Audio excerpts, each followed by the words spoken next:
आदाब podcast with तहजीब में आप सबका इस्तकबाल है। मैं हूं आपका मेज़बान रिजवान ख़ान और आज हमारे इस पॉडकास्ट के ख़ास मेहमान एक बहुत ही अजीम शख्सियत हैं जिनका तारुफ मैं एक शेर से करना चाहता हूं। है शख्सियत गज़ब की करते मज़लूमों की पैरवी, है शख्सियत गज़ब की करते मज़लूमों की पैरवी, अपने आप ख़ुद ही मिसाल है मुख्तार अब्बास नकवी। बहुत बहुत शुक्रिया सर। शुक्रिया बहुत बहुत और बहुत बहुत इस्तकबाल है हमारे इस पॉडकास्ट में आपका। बहुत बहुत शुक्रिया। कैसे हैं आप? बहुत अच्छा है रिजवान भाई, बहुत अच्छा है अल्हम्दुलिल्लाह जी, और इतना वक्त देने के लिए हम आपके तहे दिल से शुक्रगुजार हैं। अपने काम से, अपने नाम से उन्होंने एक ऐसा मकाम बनाया है कि वो सिर्फ हिंदुस्तान में नहीं बल्कि दुनिया भर में जाने जाते हैं, हमारे मुल्क की नुमाइंदगी करते हैं। और आपको बता देना चाहते हैं सर, हमारा ये जो पॉडकास्ट है, पॉडकास्ट विद तहजीब, इसमें वैसे तो तहजीब से ही बात होती है हमेशा, लेकिन आपको बता दें कि आपकी निजी ज़िंदगी से जुड़ी हुई, आपके करियर से जुड़ी हुई और कुछ ऐसी ज़िंदगी के पहलू जो लोग जिससे अनजान हैं उस पर हम रोशनी डालने की कोशिश करेंगे। ज़रूर। तो अगर आपकी इजाज़त हो तो शुरू करें। तो चलिए हम इस पॉडकास्ट को शुरू करते हैं और बात का सिलसिला शुरू करते हैं मुख्तार अब्बास नकवी साहब के साथ। तो मुख्तार अब्बास नकवी साहब, सबसे पहला सवाल तो हम शुरू से ही शुरू करना चाहते हैं कि आप ने अपनी मेहनत से, अपनी मशक्क़त से एक ऐसा मकाम बनाया है, उरूज पर आप नमूदार हुए और लाखों करोड़ों नौजवानों के लिए आप मिसाल हैं, आइडियल हैं उनके लिए। मैं ये जानना चाहता हूँ कि आप बहुत ही मुअज़्ज़ज़ ख़ानदान से ताल्लुक़ रखते हैं, शरीफ माहौल से, एक तालीम याफ्ता घराना आपका रहा, तो ये कैसे आगाज़ हुआ? क्योंकि अमूमन देखा नहीं जाता कि ऐसे घराने से आया हुआ एक शख्स जो स्टूडेंट पॉलिटिक्स में आ जाए या स्टूडेंट लीडर बन जाए या सियासतदान हो जाए। देखिए रिजवान भाई, मैं एक शेर से, आपने शेर से बात करी तो मैं भी एक शेर से ही अपनी बात करूँगा। इरशाद। कुछ लोग थे जो वक्त के सांचे में ढल गए और कुछ लोग हैं जो वक्त के सांचे बदल गए। वाह वाह। तो मैंने बहुत कम उम्र में, यानी कि 16-17 साल में ही जो है वो पॉलिटिकल एक्टिविस्ट के तौर से, सोशल एक्टिविस्ट के तौर से मैंने अपना ज़िंदगी का शुरुआत की। और उसी वक्त जयप्रकाश नारायण साहब का समग्र क्रांति आंदोलन पूरे देश में चल रहा था। उस वक्त मिस इंदिरा गांधी की सरकार के ख़िलाफ़ एक माहौल था और उन सब में मैं 17 साल का था, तभी मुझे भी इमरजेंसी के दौरान जेल में भी रहना पड़ा जी। और एक जीवन का, ये ज़िंदगी का एक जो एक बदलाव था, जिसे एक तरह सीधे पॉलिटिकल फील्ड में जाने की पर जो कदम हमने रखा था, तो वो उस तरह से शुरू हुआ। उसके बाद तमाम तरह के चुनौतियां रहीं, तमाम तरह के चैलेंजेस रहे। उन चैलेंजेस को करके, और जो बात सही है कि बहुत ख़ानदान के लोग भी बहुत, क्योंकि रोज़ पुलिस आ रही है, रोज़ आप जेल जा रहे हैं, रोज़ जो है लाठी खा रहे हैं, गोली चल रही है, ये चल रहा है, वो चल रहा है, हंगामा चल रहा है, तो कोई फैमिली पसंद नहीं करती। लेकिन अब उसका, क्योंकि उसमें कूद पड़े थे, तो वो जुनून और जज्बा बढ़ता गया और वो जुनून और जज्बा आज हमको यहाँ लेके आया है। जी, अपनी बातों में आपने 2-3 चीज़ों का जिक्र किया, जैसे जेल जाना शुरुआती दिनों में, और बहुत कम उम्र आपकी थी। इसके अलावा जयप्रकाश नारायण जी का जो वो टोटल रेवोल्यूशन कैंपेन था, उसकी बात आपने कही कि उसका हिस्सा बने। तो क्या ये इंस्पिरेशन था, जो ये कैंपेन था, आंदोलन था जिसमें आप शरीक हुए, आपकी जो पॉलिटिकल करियर था उसके लिए क्या ये इंस्पिरेशन बना या वैसे ही आप मैं इसको मानता हूँ, वो जो एक युग था वो आज़ादी की लड़ाई का एक दूसरी आज़ादी की लड़ाई थी। इसलिए मैं कह रहा हूँ, वो तो ठीक है, जो इश्यूज थे वो अपनी जगह थे। उस दूसरी आज़ादी की लड़ाई ने मुल्क को बहुत लीडरशिप दी, बहुत बड़ी लीडरशिप दी। आज हमारे प्राइम मिनिस्टर हैं, उसी से गुजरात के नवनिर्माण आंदोलन और समग्र क्रांति आंदोलन से निकले। लालू प्रसाद यादव जी, हालांकि बहुत सीनियर थे वो उस समय, लेकिन लालू प्रसाद यादव जी हों, अपने मुलायम सिंह यादव साहब हों, या जो नीतीश कुमार जी हैं, मतलब सैकड़ों नाम, आपको उसकी मतलब गिनती नहीं आप कर सकते, इतने नाम। जो हमारे वाइस प्रेसिडेंट वेंकैया नायडू साहब थे, ये तमाम लोग ऐसे नाम हैं जो कि उस आंदोलन से निकले। सैकड़ों लोग जो है वो उस आंदोलन ने लीडरशिप दी। अब तो ऐसे आंदोलन होते नहीं हैं, और इस तरह के आंदोलनों के ज़रिए जो है वो लोग ना तो पॉलिटिकल और सोशल एक्टिविस्ट पैदा करती है न होते हैं, और ना ही इस तरह का कोई देखा गया है। जी, शुरुआत जो आपकी हुई थी, जैसे यूथ विंग के ज़िला उपाध्यक्ष के तौर पर आपने जनता पार्टी में आप ओहदे पर फाइज हुए, वहाँ से लेकर कैबिनेट मिनिस्टर तक का सफ़र एक तवील सफ़र रहा आपका, काफ़ी वक्त लगा, काफ़ी मेहनत, काफ़ी जद्दोजहद और आपका डेडिकेशन, आपकी ईमानदारी, ये सब लोग जानते हैं, जिसमें कोई शक नहीं है। इसके अलावा चैलेंजेस भी रहे, उतार चढ़ाव भी काफ़ी रहे और बीजेपी का एक पूरा लंबा दौर आपने देखा, कभी बीजेपी का साथ नहीं छोड़ा। तो ये हिम्मत, हौसला ऐसे वक्त में कौन पीछे खड़ा होता था आपके? देखिए रिजवान साहब, एक चीज़ मैं बताऊँ आपको जी। मैंने एक चीज़ शुरू में कही ना कि कुछ लोग थे जो वक्त के सांचे में ढल गए, कुछ लोग हैं जो वक्त के सांचे बदल गए। मैं, अगर मुझसे आप पर्सनल पूछें तो मैंने कभी सोचा नहीं कि मैं तमाम तरह की कई चीज़ें ऐसी नहीं जो पार्टी के ख़िलाफ़, मैंने बहुत स्ट्रांगली पार्टी के फोरम पे कहा कि ये चीज़ नहीं होनी चाहिए। कई ऐसे मुद्दे थे जो बहुत ओपनली मैंने नेशनल एग्जीक्यूटिव रही हो या जो और फोरम रहे हो, उसमें मैंने अपनी बात रखी कि इस तरह की चीज़ें जो है वो पार्टी को फ़ायदा नहीं करेगी। लेकिन जो जैसा कि एक चलन है कि साहब आज इस पार्टी में, कल उस पार्टी में, परसों उस पार्टी में, परसों, वो बेईमानी जो है वो मेरे दिमाग में ना कभी थी और ना कभी होगी। एक चीज़, कोई चीज़ हमारी पार्टी के अंदर भी कमी है तो उसको हम उस सिस्टम में रह करके उनको हम आगाह कर सकते हैं, बता सकते हैं कि भैया ये चीज़ें जो है, ये इतना बड़ा 140-42 करोड़ का, 45 करोड़ का मुल्क है, इसमें समाज के सभी लोग रहते हैं और सभी की हमें तरक्की भी देखनी चाहिए, हिफाजत भी करनी चाहिए और उनके अंदर एहसास भी ये पैदा होना चाहिए कि वो इस मुल्क के एक नंबर के बाशिंदे हैं, एक नंबर के सिटीज़न हैं। तो उस सोच के साथ हम आगे बढ़ते रहे और चुनौतियां रहीं। मैंने इलेक्शन लड़े, कई इलेक्शन, विधानसभा भी लड़ा, लोकसभा भी लड़ा, जीता भी, हारा भी, ये सब चीज़ें होती रही ज़िंदगी में। और जो आपने जैसा कहा कि बहुत सी चुनौतियां रहीं। मैं पहली बार मैं जब चुनाव लोकसभा का लड़ा, जीता, तो ऐसी कॉन्स्टिट्यूंसी रामपुर थी जहाँ से कि जो कि लगभग 70% आज की तारीख में है, उस वक्त 65% मुसलमान हुआ करते थे और लोगों ने कहा कि पॉसिबल ही नहीं है, जीतेंगे कैसे ये। लेकिन लोगों ने जो है वो नवाजा और उस वक्त अटल बिहारी वाजपेयी जी की सरकार में इंफॉर्मेशन ब्रॉडकास्टिंग और पार्लियामेंट्री अफेयर मिनिस्ट्री का काम दिया गया, वो उसको बखूबी जितना भी कर सकते थे किया। इसी तरह से और भी कई थे। मऊ से मुझे चुनाव लड़ाया गया, मऊ में भी 70% मुसलमान थे लेकिन मैं 113 वोट से या 13 वोट से लगभग मैं उसमें लूज़ कर गया था। वो उस वक्त तो बहुत बिल्कुल जैसे यूनिवर्सिटी का इलेक्शन होता है या कॉलेज का इलेक्शन, उस तरह से लड़ा था। तो ऐसे तमाम ऐसे रहे जिसमें चुनाव जीतना हारना। और पार्टी की भी जो सबसे टॉप बॉडीज़ रही हैं उनमें, चाहे वो इलेक्शन कमेटी रही हो, चाहे 2014 का इलेक्शन का इंचार्ज मैं था जिसमें मोदी जी हुए, फिर 2019 में भी इलेक्शन की मैनेजमेंट का इंचार्ज मुझे बनाया गया। तो पार्टी के लोगों का भी एतमाद हमारे साथ रहा और मेरा भी एतमाद पार्टी के साथ रहा। तो इसलिए मैं मानता हूँ कि चुनौतियाँ तो होंगी।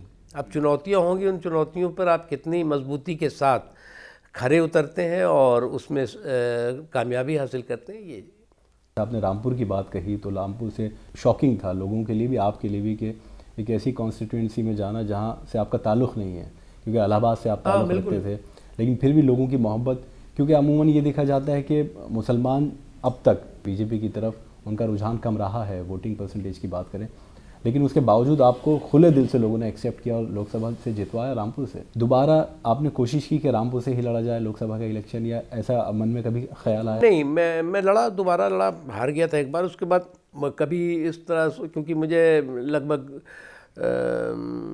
18 साल मैं राज्यसभा में रह गया, तो बीच में ऐसा मौका नहीं रहा और फिर इलेक्शंस की या इसकी वगैरह की रिस्पॉन्सिबिलिटी थी। लेकिन वहाँ इलेक्शन मैं लगातार लोगों से टच में आज भी हूँ, रहता हूँ। वहाँ पे लोगों की दिक्कत, परेशानी, किसी तरह की चीज़, कौन किस मज़हब का है, किस पार्टी का है, ये मैं नहीं देखता और जो कुछ कर सकता हूँ करता हूँ, इस बगैर सोचे हुए कि मैं भी कभी इलेक्शन लड़ूंगा, तुम्हें भी हमें वोट देना है। मैं कह देता हूँ भैया, वोट का, हमारा विकास का मसौदा वोट का सौदा नहीं है।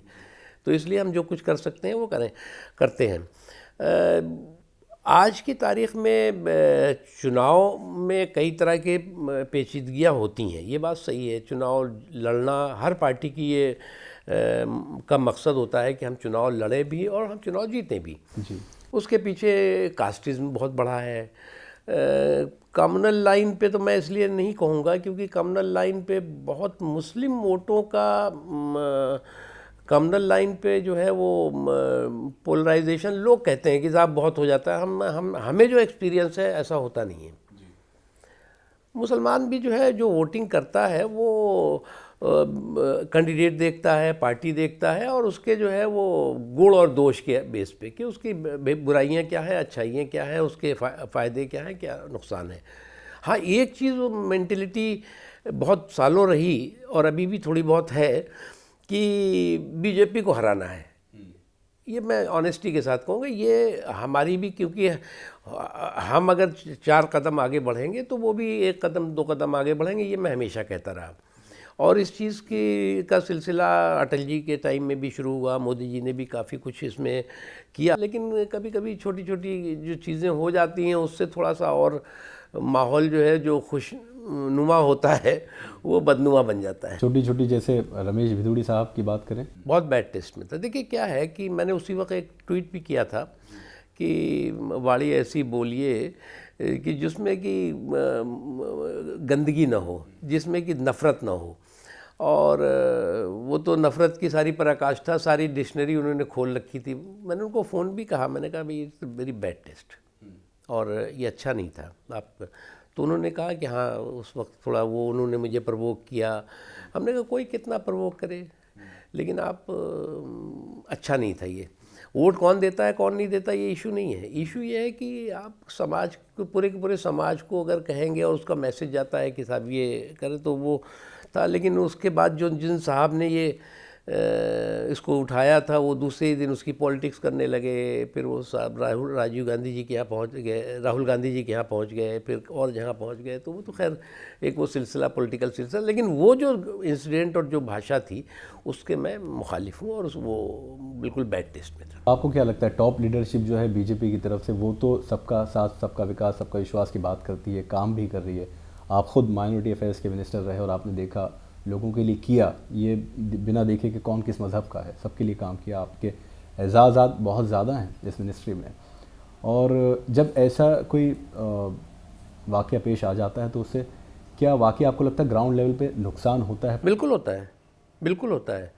सारा करा धरा जो है वो एक किसी छोटी सी बयान से जो है वो बंटाधार हो जाता है उसका। तो ये बिल्कुल फैक्ट है, और इस बात को प्राइम मिनिस्टर साहब ने बहुत बार ओपनली भी कहा है, पार्लियामेंट्री पार्टी की मीटिंगों में भी कहा है, पार्टी की मीटिंगों में भी कहा है, और उन्होंने बहुत नाराज़गी के साथ ये बातें कही हैं। लेकिन ठीक है, देखिए क्या है, इतनी बड़ी पार्टी है, दुनिया की सबसे बड़ी पार्टी, उसमें अलग अलग तरह के अलग अलग लोग हैं, जो कि हर आदमी जो है वो डिसिप्लिन होगा, अनुशासित होगा, इसकी कोई गारंटी तो दे नहीं सकता। तो ये है, और हमारी क्या हर पार्टी में है। आज कांग्रेस पार्टी जो बाद में कही जाती है कि ग्रैंड ओल्ड पार्टी है, या जो और पार्टियां हैं, उनमें भी इस तरह के बयान बहादुर हैं। तो बयान बहादुरी की और बकवास बहादुरी की तो एक होड़ है जी। जैसे अब हाल ही में राहुल गांधी जी का जो बयान आया पीएम के लिए, पहली बार ऐसा किसी ने पीएम के लिए कहा, ये वक्तव्य जो है उसी तरह से क्या कांग्रेस को आने वाले इलेक्शन में नुकसान पहुंचे? देखिए, ये जो तर्कों की कंगाली होती है वो कुतर्कों का मवाली बना देती है। ऐसे लोग, जो लोग की तर्कों की कंगाली से जूझ रहे होते हैं, वो इस तरह के कुतर्कों के मवाली की भूमिका में आ जाते हैं। मैं मानता हूँ कि प्राइम मिनिस्टर किसी एक पार्टी के नहीं होते, प्राइम मिनिस्टर हैं, और उनके बारे में जिस तरह के गाली का एक गैंग खड़ा हो जाता है और गालियों का एक बौछार होती है, वो उस पार्टी जो इस तरह की गालियाँ बकता है उसके लिए की सेहत के लिए भी नहीं है, उसकी सियासत के हित में भी नहीं है। ये इस तरह का मैं तो पढ़ता हूँ जब पार्लियामेंट, मुझे तो मेरा खुशकिस्मती रही कि पार्लियामेंट्री अफेयर का काम मुझे अटल जी के वक्त भी मिला और मोदी जी के टाइम में भी मिला। तो मैं बहुत पढ़ता था, प्रोसीडिंग्स पढ़ता था, तमाम डॉक्टर लोहिया से लेकर के, पंडित जवाहरलाल नेहरू से लेकर के, अटल बिहारी वाजपेयी जी से लेकर के, अपने मधुलिमी जी से लेकर, तमाम ऐसे लीडरशिप थी जो जिनके की स्पीचेस हो गई थी, और कोई बहुत बड़े नहीं थे, उनके नंबर बहुत 2, 4, 10 हुआ करते थे और उधर पूरा फुल होता था, लेकिन बहुत भाषा में बहुत संतुलन होता था। कड़ी से कड़ी बात भी जो है, बड़ी से बड़ी और कड़ी से कड़ी बात भी बहुत शालीन तरीके से कही जाती थी। लेकिन अभी तो थोड़ा सा रिवाज भी बदला है और सोच भी बदली है थोड़ी। रामपुर का जिक्र आया सर, ये जानना चाहते हैं कि क्या अब 2024 में आप फिर से लड़ना चाहेंगे रामपुर से? देखिए, पार्टी कहाँ से लड़ाएगी, पार्टी क्या रिस्पॉन्सिबिलिटी देगी, क्या मैं तो चुनाव लड़ा भी हूँ और चुनाव लड़ाया भी है जी। तो पार्टी चुनाव अभी लड़ने को कहेगी या चुनाव लड़ाने को कहेगी, लेट्स वेट एंड वॉच। अच्छा, इससे हट के थोड़ी सी बात करें आपके बारे में कि बहुत कम लोग जानते हैं कि मुख्तार अब्बास नकवी की मुख्तलिफ शख्सियत के पहलू हैं। जैसे आप एक किसान भी हैं, राइटर हैं बहुत उम्दा आप, ये बहुत कम लोग जानते हैं। सियासतदान तो हैं ही, इसके साथ सोशल एक्टिविस्ट हैं, जैसे आपने कहा कि आपके करियर का आगाज़ वहीं से हुआ। लेकिन अगर आपसे पूछा जाए कि आपके दिल के कौन सा मुख्तार अब्बास नकवी सबसे करीब है? लिखना मेरा एक पैशन रहा है जी। एक जुनून रहा है। और मेरी एक किताब थी दंगा, है अभी भी। वो दंगा जो है वो बलवा, बाद में उसको हमने थोड़ा सा किया था, बलवा एक अलग उसी पे थी। मैंने इलाहाबाद के टाइम का था, उस वक्त 60s में, 60 या 70s के बीच में 2 महीने चला था दंगा। और वो मैंने अपनी आँखों से बचपने में भी देखा था। तो वो और उसको साथ जोड़ते हुए मैंने दंगे होते हैं, दंगे के पीछे के कैरेक्टर्स क्या होते हैं, दंगों के पीछे की सोच क्या होती है और दंगों के पीछे की सियासत क्या होती है, वो सारी चीज़ें उसमें थी। उसी तरह से राजलीला, साइबर सुपारी, इस तरह की चीज़ें। जब कोविड पीरियड में तो 2 किताबें राजलीला और साइबर सुपारी लिख दी थी मैंने। तो वो वक्त की अगर आपके पास वक्त है तो मुझे मेरा शौक़ है लिखने का और उसको जो है वो कंपाइल करने का। तो वो एक रहता है, सबसे ज़्यादा शौक़ तो मेरा वही है। उसके अलावा तो जो भी एक्टिविटी है वो एक्टिविटी और करते रहते हैं। जी। अच्छा, माइनॉरिटी अफेयर्स के मिनिस्टर आप रहे और आपके कंधों पर कई चांद लगे, उसके एजाज़ मिले आपको, क्योंकि आपने बखूबी उस डिपार्टमेंट को, उस शोबे को संभाला, कामयाबी तक पहुंचाया, बुलंदियों तक पहुंचाया, ग्राउंड पर जाकर आपने काम किया। उसकी सबसे बड़ी मिसाल हम हुनर हाट की बात करें तो हुनर हाट में तकरीबन 10 लाख से ज़्यादा आपने जो हुनरमंद कारीगर हैं हमारे मुल्क के, उनको रोज़गार फराहम करवाया। तो अभी आपको क्या लगता है आपके हटने के बाद के क्या अभी बहुत कुछ करना बाकी था या? देखिए, जिस वक्त मुझे मिनिस्ट्री का ये जिम्मेदारी मोदी जी ने दी, तो उससे पहले क्या है कि ये मिनिस्ट्री कैजुअल या पार्ट टाइम मिनिस्ट्री मानी जाती थी कि एक मिनिस्ट्री और है उसके साथ ये भी दे दी गई। हालांकि मेरे पास भी 2 थी, पार्लियामेंट्री अफेयर भी था जी। लेकिन मैंने इसको फुल टाइम मिनिस्ट्री के तौर से इसको ट्रीट किया और काम किया। जो सबसे पहली माइनॉरिटीज़ के बीच में जो सबसे बड़ा चैलेंज था कि उनके अंदर ये कॉन्फिडेंस होना चाहिए कि भाई ये सरकार बदली है तो उनके साथ किसी तरह का भेदभाव नहीं होने देगी। और उस कॉन्फिडेंस को हमने लोगों के अंदर पैदा करने के लिए मैंने प्रोग्रेस पंचायतें की, मेवात में भी की, हैदराबाद में की, कलकत्ता में, कैसे करते हुए बहुत जगहों पे की। और मैंने उस लोगों को ये एतमाद और यकीन दिलाया कि भैया मोदी जी का विकास का मसौदा वोट का सौदा नहीं है, आप वोट दो तो बहुत अच्छा है क्योंकि हम पॉलिटिकल पार्टी हैं बिना वो लेकिन ये मत समझना कि वोट दिया नहीं दिया और आपके साथ जो है वो कोई भेदभाव होगा। और उसका नतीजा है कि आप देखिए जितनी भी सेंट्रल गवर्नमेंट की योजनाएं हैं उन सबका फ़ायदा समाज के सभी हिस्सों के साथ मुसलमानों और अल्पसंख्यकों को भी होता है। तीसरी जो चीज़ थी, मुसलमानों में ही दस्तकार, शिल्पकार, कारीगर ज़्यादातर आपको बड़े ही मुसलमानों में मिलेंगे, आपको जो है वो दुनिया मिलेंगे, आपको बुनकर मिलेंगे, ज़्यादातर मिलते हैं। उनको उनका जो हुनर है उसको प्लेटफार्म कोई नहीं था उनके पास।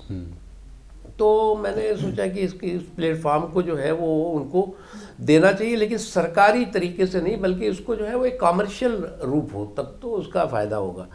तो हुनर हाट का जो ऐसा आपने जिक्र किया वो हमने शुरू किया और उसमें कौशल को काम, हुनर को हौसला करके एक उसका टैगलाइन रखी और लगभग 41 से ज़्यादा हुनर हाट इस दौरान किए और लगभग 10 लाख से ज़्यादा 11-12 लाख लोगों को रोज़गार से जोड़ दिया उसमें। और जियो टैगिंग, ये जो कॉमर्स मिनिस्ट्री की जो वो है उसमें उसको जोड़ा, ऐसे तमाम तरह से उसको जो है वो फ़ायदे उसके हुए। और मैं मानता हूँ कि अभी काम है और अभी स्मृति जी भी बहुत अच्छा कर रही हैं। और बेहतर तरीके से और हो सके, क्योंकि इस दौरान जब वो आई तब से तो इलेक्शंस चल रहे हैं। तो फिर ये तो मुल्क इलेक्शन का मुल्क हो गया है, हर 2 महीने में कहीं ना कहीं चुनाव चलता रहता है। तो लेकिन यह है कि आने वाले दिनों में और काम इसके लिए होने की ज़रूरत है, और ख़ास तौर से एजुकेशन को लेके, लड़कियों की एजुकेशन, उनको देखिए गुर्बत बहुत है जी, इसको आप मानिए नहीं मानिए, ये ऑनेस्टी के साथ ये बात सही है कि माइनॉरिटीज़ और स्पेशली मुस्लिम कम्युनिटी में बहुत गुर्बत है जी, उसमें। उस गुर्बत में जो है वो जो बाप होता है या फैमिली होती है उनकी, वो बच्ची हुई, उसके बाद जो है वो थोड़ी बड़ी हुई तो सोचता है कि शादी वगैरह किसी तरह से करके ख़त्म करे। उसकी इस तरह की स्थिति नहीं रहती कि वो जो है वो पढ़ाई करा सके। तो उसमें अगर सरकार की तरफ से मदद मिलती है तो वो मैं मानता हूँ कि बहुत बड़ा जो है वो योगदान है। इलेक्शंस हो रहे हैं, हर 2 महीने बाद कहीं ना कहीं इलेक्शन, 5 राज्यों में आप देख रहे हैं सुबह में चुनाव हो रहे हैं। आपका प्रेडिक्शन क्या है अपना, कि क्या बीजेपी ही सारे सूबों में कामयाब होगी? कोई पार्टी जो है वो सत्ता का अमृत पी के तो आती नहीं। पार्टी बीजेपी हारेगी भी जीतेगी भी, तो ये हम तो इसको बिल्कुल एक्सेप्ट करते हैं कि भाई हम मैदान में हैं तो गिरते हैं शहसवारी मैदान जंग में, वो तिफल क्या गिरेंगे जो घुटनों के बल चले। तो इसलिए हम लेकिन ये है कि पार्टी इस यकीन के साथ मैदान में जाती है कि हमें जीतना है।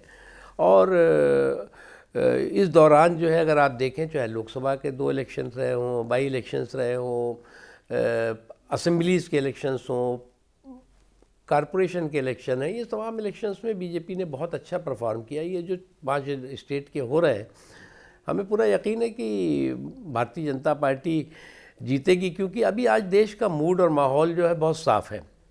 आज देश का मूड और माहौल जो है वो सामंती शासन के रिवाज का नहीं है, बल्कि समावेशी सुशासन के मिजाज का है।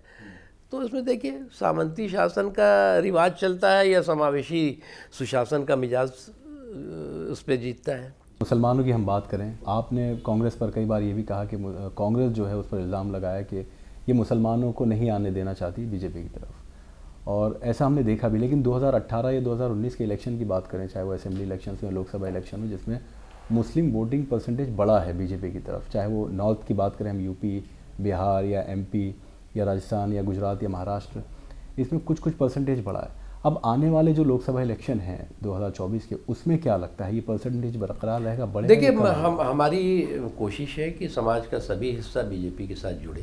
जी, हमने जब विकास में कोई कमी नहीं की तो हमारे साथ वोट में कंजूसी क्यों, ये एक सोच है।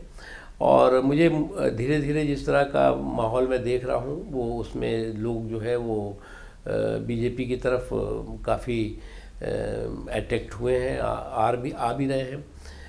जहाँ तक कांग्रेस का सवाल है, कांग्रेस 50 सालों तक तो डायरेक्ट सरकार में रही। उसके अलावा जो है वो कभी डेपुटेशन की सरकार, कभी डिक्टेशन की सरकार, और कभी जो है वो डोमिनेशन की सरकार जो है चलाती रही, डायनेस्टी की सरकार चलाती रही।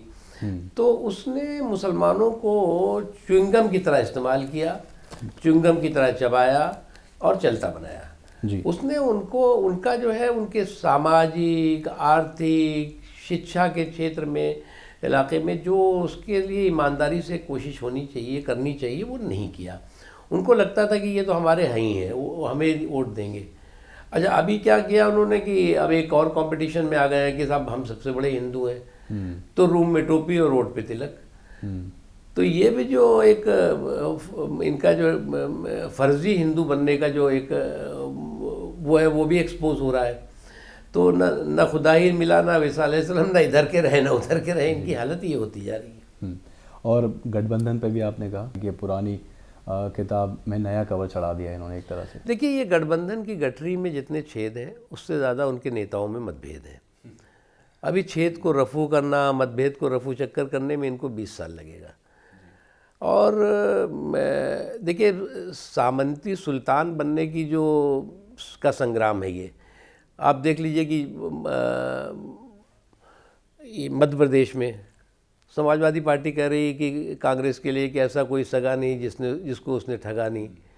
अभी कांग्रेस पार्टी के लिए खुद उनके लोग कह रहे थे। तो अब इनकी सबकी कोशिश ये है कि कौन इस सियासत का सामंती सुल्तान बने, और उस सामंती सुल्तान का संग्राम इनके बीच में चल रहा है। आज उनके पास लीडरशिप नहीं है। देखिए, हमेशा जो है वो कांग्रेस भी जब रही है तो उनके पास लीडरशिप रही है। जवाहरलाल नेहरू जी रहे, इंदिरा गांधी जी रहे, उसके बाद भी रहे।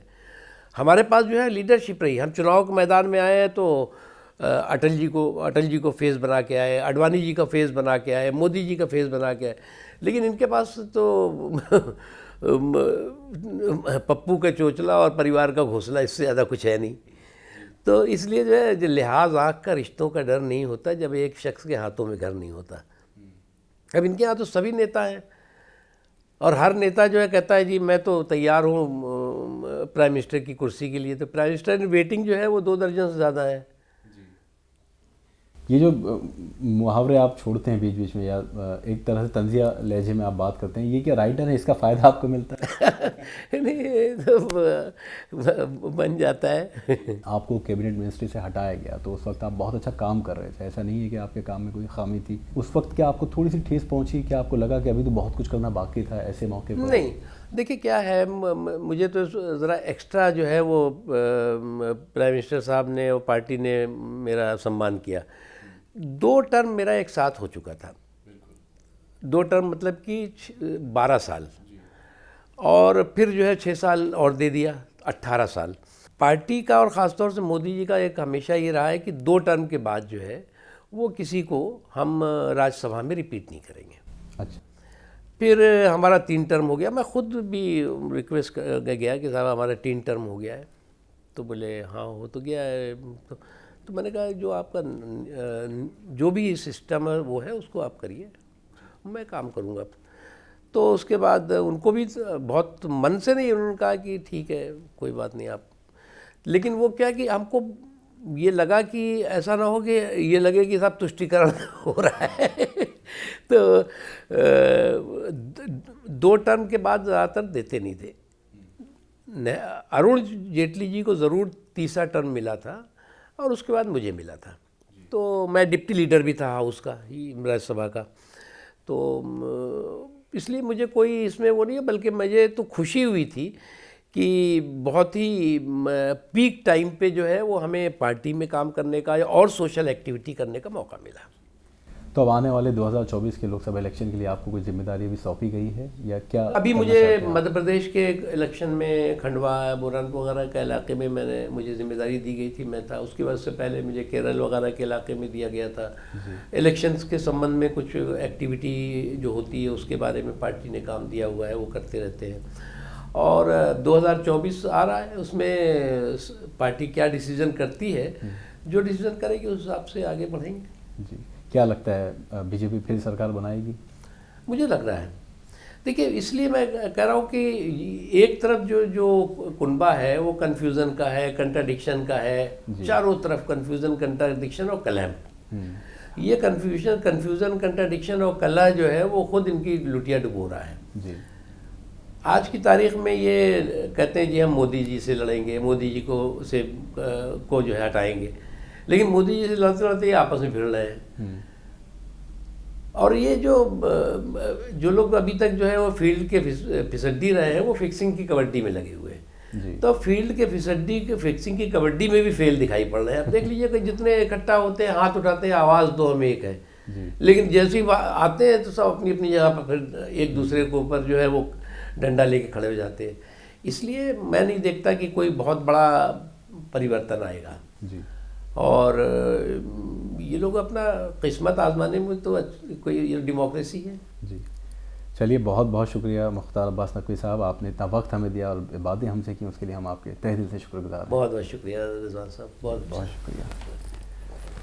तो ये थे हमारे पॉडकास्ट के आज ख़ास मेहमान, जिन्होंने हमेशा की तरह बेबाकी से आज भी सवालों के जवाब दिए, बातचीत की हमसे। अगले पॉडकास्ट में किसी और ख़ास मेहमान के साथ रूबरू होंगे। तब तक आप रखें अपना ख्याल। हमें दीजिए इजाज़त। आदाब।